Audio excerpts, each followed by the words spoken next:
Jasmiyah and Tasmiyah Whitehead were identical twin sisters from Conyers, Georgia. Their mother, Jarmeka Nikki Whitehead, tried to raise them with discipline, but their relationship was filled with constant conflict. Arguments over school, household rules, and discipline turned the home into a battleground. The twins often felt their mother was too controlling, while Nikki believed her daughters were growing rebellious and dishonest. Social services and even the grandmother became involved in custody disputes, showing how unstable the family situation was. By 2010, the atmosphere inside the house was toxic, setting the stage for a conflict that would end in tragedy. On January 13, 2010, police officers were called to Nikki Whitehead's home in Conyers. Inside, they found a horrifying scene. Nikki had been beaten and stabbed multiple times. The living room and kitchen bore signs of a violent struggle. Her twin daughters, Jasmiyah and Tasmiyah, told officers they had come home from school to find their mother dead. But investigators quickly noticed problems with their story. Their timeline was inconsistent, and the girls themselves had cuts and bruises that looked like defensive wounds. Suspicion grew that the twins were not innocent witnesses, but had been involved in the deadly altercation that morning. Detectives began carefully piecing together what had happened. They interviewed the twins repeatedly, but the girls kept changing details of their story. Surveillance footage from a nearby security camera showed them leaving and returning at times that contradicted their version of events. Forensic evidence, including blood spatter and DNA, placed them directly at the scene during the killing. It became clear to investigators that a heated argument with their mother had escalated into violence. The evidence suggested the attack was not pre-planned, but rather a sudden outburst of anger. Despite their efforts to cover the truth, the forensic trail made the sisters prime suspects. The case dragged on for several years before reaching court. Initially, prosecutors charged the twins with murder, meaning they faced the possibility of life in prison. But in 2014, both sisters accepted plea deals. They admitted guilt to voluntary manslaughter, aggravated assault, and possession of a knife during the crime. This allowed them to avoid the harshest penalties, though the outcome was still severe. Each sister was sentenced to 30 years behind bars. In court, their attorneys pointed to the toxic relationship at home, arguing it had contributed to the tragedy. The case revealed how unresolved family conflicts can erupt with deadly consequences. The murder of Nikki Whitehead by her own daughters shocked Georgia and drew national attention. Neighbors were stunned, as many had seen the family as normal despite the turmoil inside. Documentaries and crime programs later revisited the case, focusing on themes of family dysfunction, teenage aggression, and the failures of intervention systems. Today, Jasmiyah and Tasmiyah remain in prison, serving out their long sentences. Their story stands as a grim reminder of how unresolved conflict between parents and children can escalate into violence. It continues to raise questions about warning signs, missed opportunities, and the limits of family support systems. The Khachaturyan sisters, Kristina, Angelina, and Maria, lived in Moscow under the strict control of their father, Mikhail Khachaturyan. Reports later revealed years of abuse, including physical violence, psychological torment, and sexual exploitation. Their mother had left the family earlier, leaving the daughters with their father's dominance. Neighbors and relatives were aware of unusual restrictions in the household, but authorities did little to intervene. The sisters lived in a constant state of fear, with little access to outside help. By 2018, their mental health and sense of safety had deteriorated to a breaking point, leading to drastic consequences. On July 27, 2018, the sisters attacked their father in their Moscow apartment. Using a knife and hammer, they inflicted fatal wounds while he slept, leaving him dead at the scene from multiple injuries. Unlike many perpetrators, the sisters did not attempt to escape or conceal the crime. When confronted by police, they quickly confessed and explained their motive. They insisted that they had acted out of desperation, claiming years of torment had pushed them to the edge. What might have appeared as a straightforward murder was soon framed as an act of survival. For many observers, it was a direct response to years of abuse by a violent authority figure who had ruled their lives without interference from social services or the state. Investigators soon found themselves handling one of Russia's most controversial cases. Medical records and testimony from relatives confirmed that Mikhail had abused his daughters for years. Psychiatric examinations revealed deep psychological trauma, consistent with long-term violence. Despite this, prosecutors initially treated the case as premeditated murder, raising the possibility of life sentences. Public opinion divided sharply. Some saw the girls as victims pushed into a corner, while others argued that the law had to punish them for killing their father. Women's rights groups and human rights activists rallied around the sisters, demanding recognition that their actions were shaped by years of domestic terror. The case revealed the difficulty of defining self-defense in situations of prolonged abuse, where victims feel no other option exists except violence. As the case moved through Russia's legal system, it attracted nationwide attention.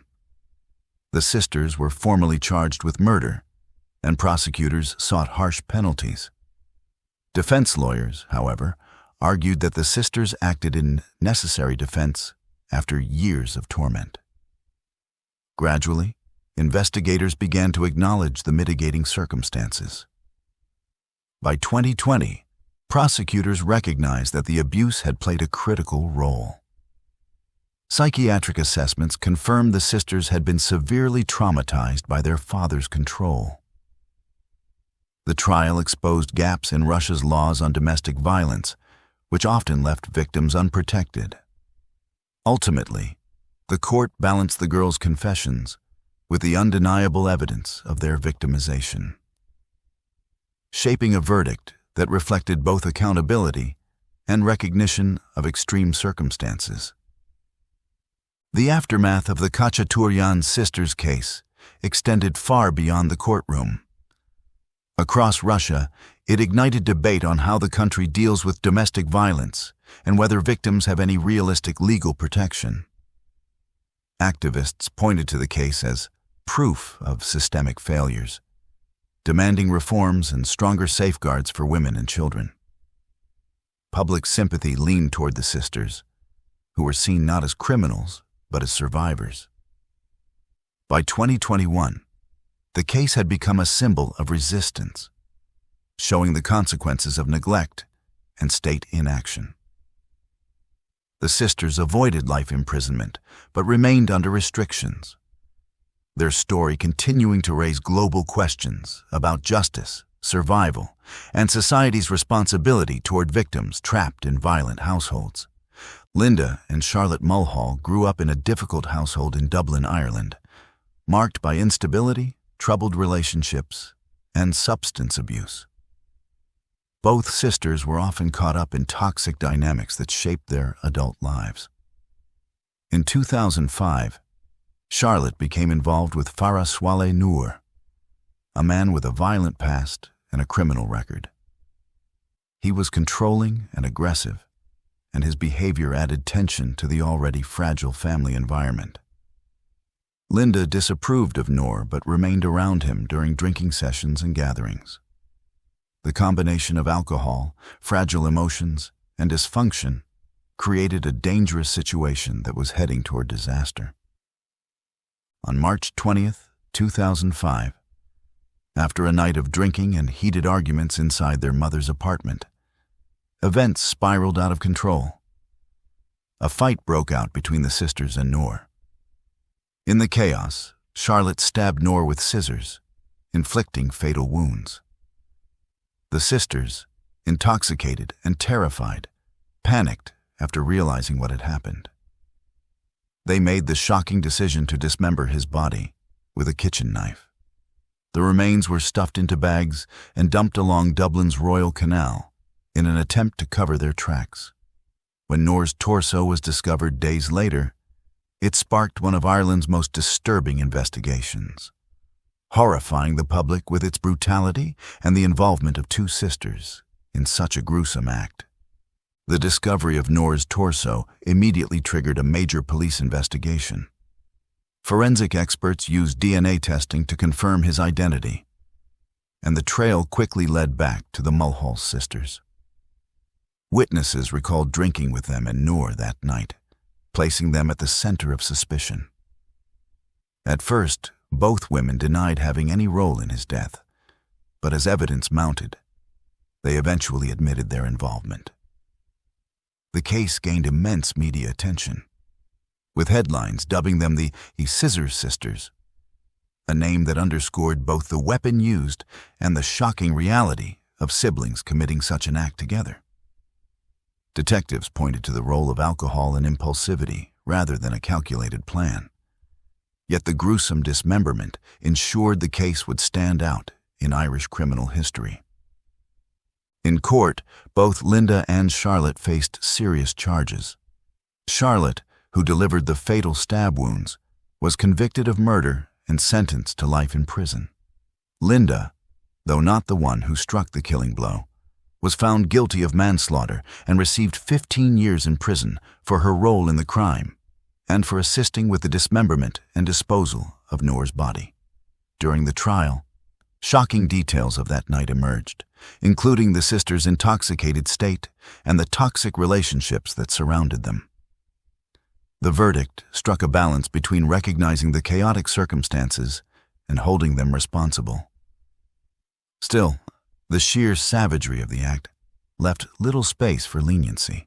The case of the Scissor Sisters has since become one of the most infamous murders in Ireland's history. Media outlets covered the story extensively, focusing on its gruesome details and the extraordinary involvement of siblings in such a crime. Linda eventually completed her sentence and was released, but Charlotte remains in prison serving life. Over the years, the case has been referenced in discussions about domestic dysfunction, alcohol-related violence, and how the media sensationalizes shocking crimes. It remains a disturbing reminder of how family dysfunction and destructive relationships can spiral into acts of extreme violence, leaving behind a legacy of infamy. Christine and Léa Papin were sisters from Le Mans, France, working as live-in maids for the Lancelin family during the early 1930s. Their childhood was marked by hardship, with accounts of abuse and abandonment shaping their early years. Employment in the wealthy household gave them financial stability, but also exposed them to harsh treatment and the constant reminder of their lower social standing. Christine, the elder sister, had a strong and dominant personality, while Léa was more passive and entirely dependent on her.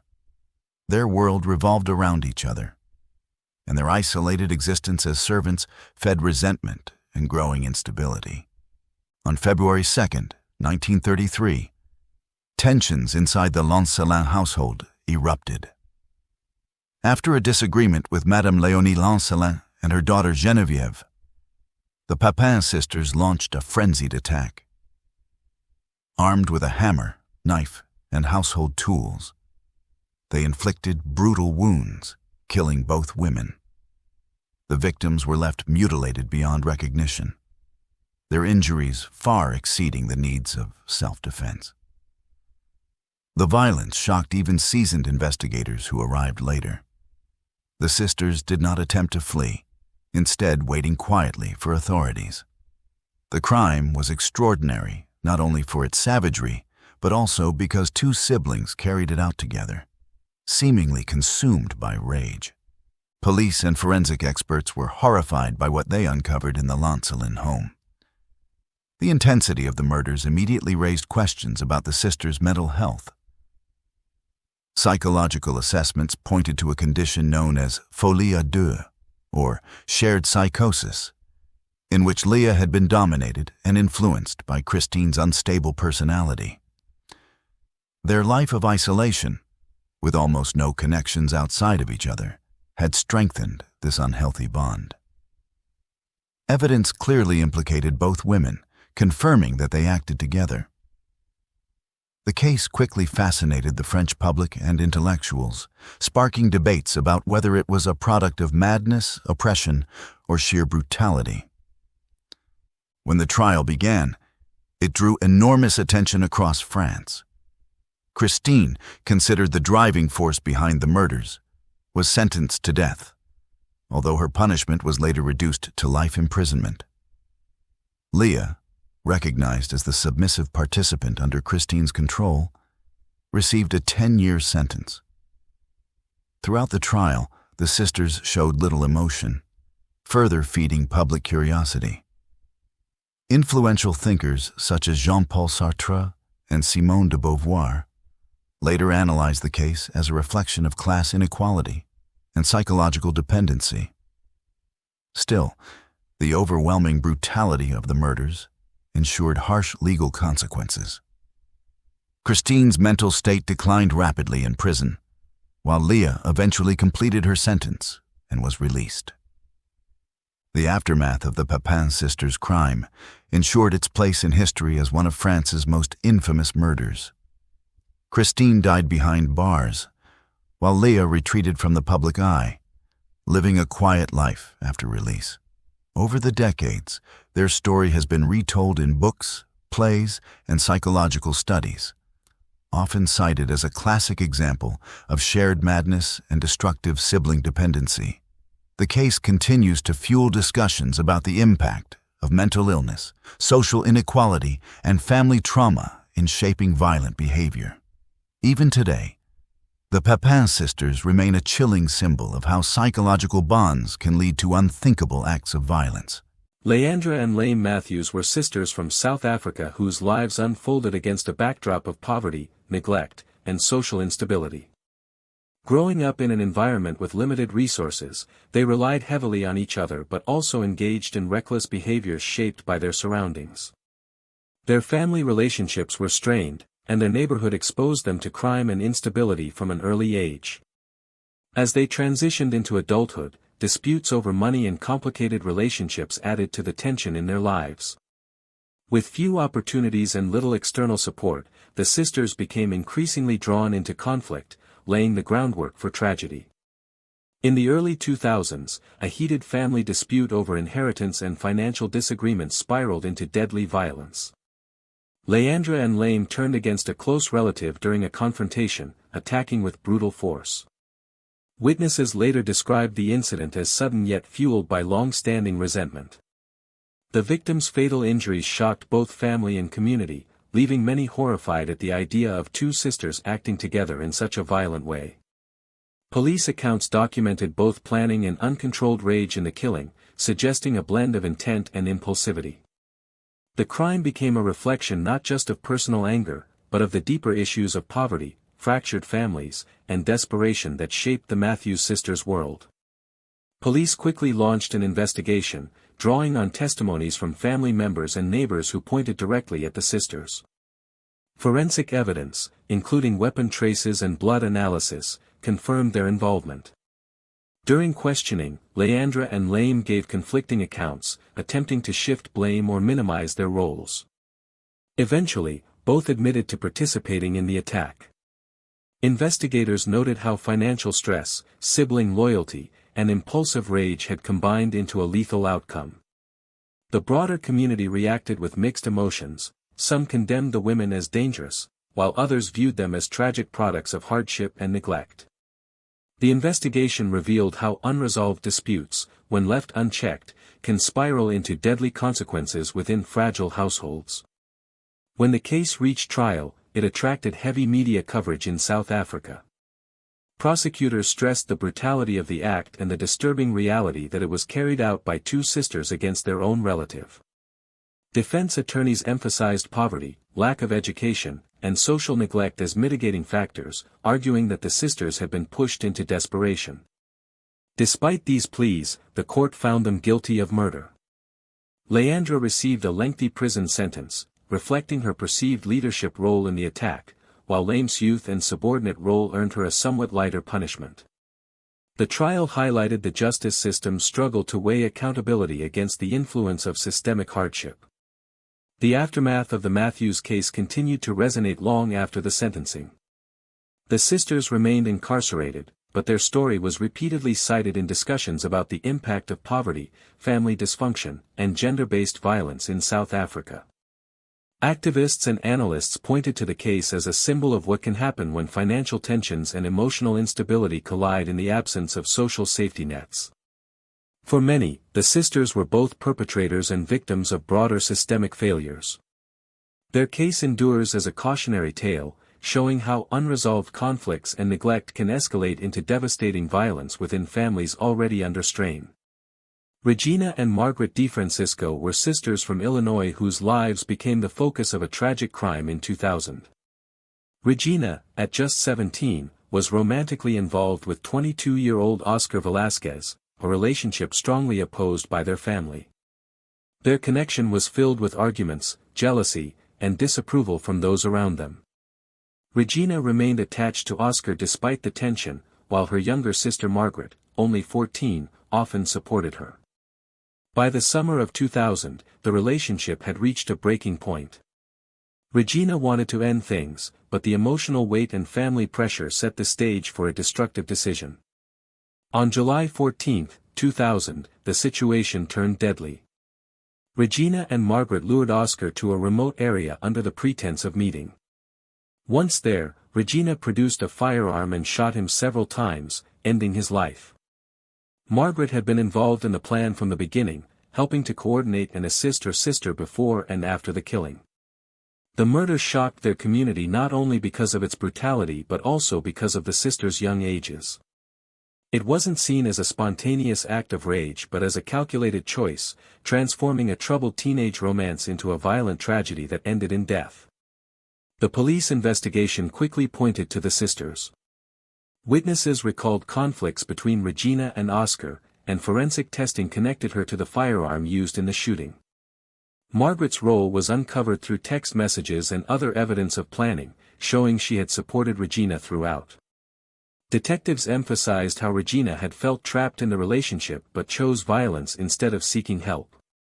The community, stunned by the sisters' involvement, struggled to reconcile their youth with such a deliberate act. The evidence painted a clear picture: the crime was premeditated, making it difficult for any defense to argue it was merely impulsive. In court, Regina and Margaret faced serious charges. Prosecutors presented the murder as intentional and planned, stressing the deliberate luring of Oscar to the location. Regina, as the shooter, was given the harshest penalty, 35 years in prison. Margaret, considered less responsible due to her age, received a lighter sentence but was still punished for her role in supporting the crime. Inside the courtroom, reactions were divided. Some expressed sympathy for two teenagers overwhelmed by emotions, while others insisted justice required severe consequences. The trial underscored how youthful offenders, even when immature, can face long prison terms if their crimes show planning and intent. The aftermath of the case continues to be remembered as a striking example of adolescent crime. Regina remains behind bars, serving her lengthy sentence, while Margaret completed her punishment and re-entered society. The case is often revisited in discussions about teenage relationships, the influence of family disapproval, and the dangers of poor judgment under emotional stress. It highlights how immature decisions, when combined with loyalty and impulsive actions, can lead to irreversible consequences. The DeFrancisco sisters' story stands as a warning of how quickly youthful conflict can escalate into violence, with lifelong penalties for those involved.